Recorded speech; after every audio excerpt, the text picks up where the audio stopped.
We got SUGAMANS convertible here. Had some missing broken bolts in here, so we replaced those and straightened this bar up right here.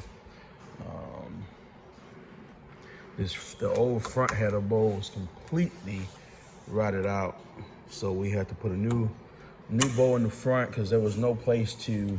See how it's got like these little studs right here sticking up. So that's where the tack strip bolts onto. All this right here was rotted out, so there would have been no place to tack the new top onto the frame. We also put new latches on here, so that the hooks are nice.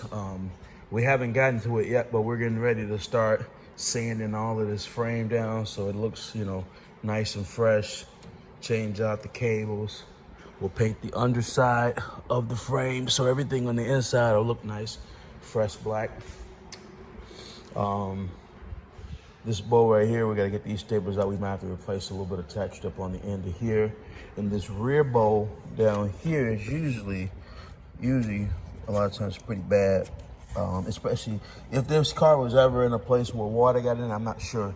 But when we get it out, if the texture is pretty good, then that means that it was probably kept up pretty good over the years. So we'll get the rear bow out and we'll start tacking the top from the back, right? So in these cars, unlike the scissor frames, the bow comes out of the car and we actually tack the top and the wheel to the rear bow.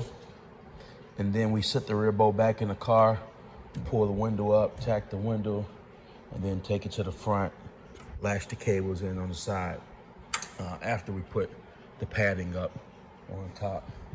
So the one thing we noticed here is, so in this car, we wanted to make sure everything is functional. So we put new lines in there. As you can see the fluid in the lines. So the lines are full. And we put new pistons, which are these right here, right? Both pistons are brand new, but when you work this top, as it's going back, you know, it needs a little bit of help, and coming forward, it needs a lot of help coming back up, which is an indication that this motor is bad. So we got to get another motor, and the motor is actually on back order in a few of the common places that we normally order parts from. So, but I was able to search and make some phone calls and find a good motor that's going to ship in the next couple days. So we can still put the top on without the motor working. We would just disconnect these pistons right here so we can work the top manually. So we'll get the rear bow out.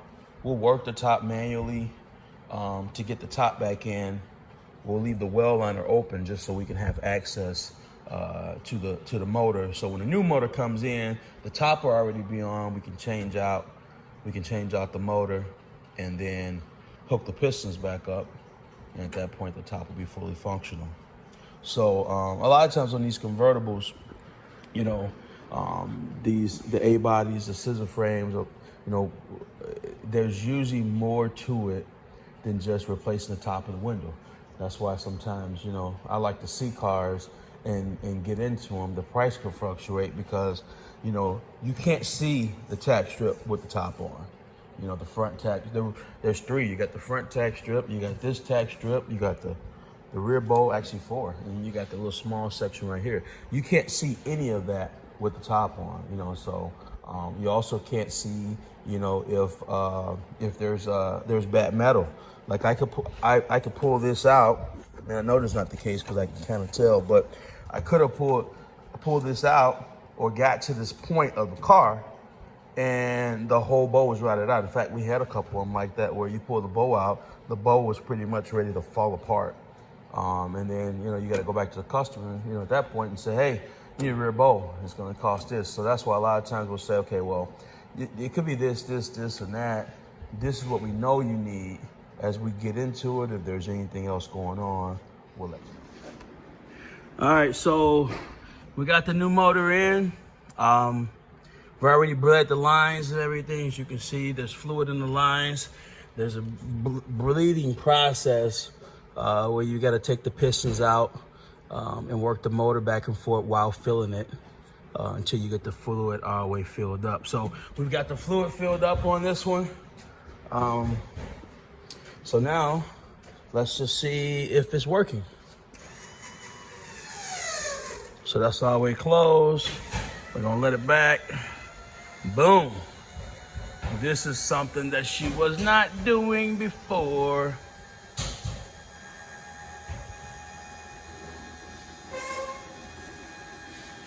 Okay. Now, mosquitoes. She's all the way down. Now I'm gonna work her back up. Look at there. She's working. Winner, winner, chicken dinner. You can see the header bolt. All this stuff is new. New weather stripping, everything. New latches, all that. Okay. So, we got that done. So now we're gonna go ahead and put the pads on here. Tack the pads up. And then we can start putting this top on. All right. We got SUGAMANS all set. Got that frame looking nice.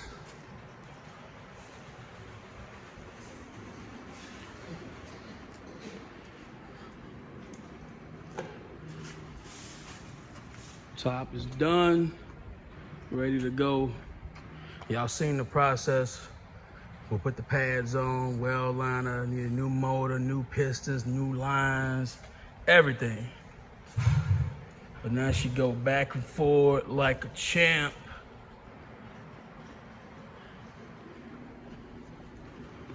Let y'all get a good look back here. See the 4G on them. Ready to go. Ready to go now.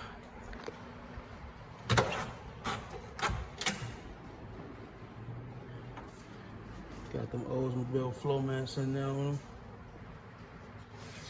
She good. She good. Got the glass window. Money, baby. Upholstery, quality matters.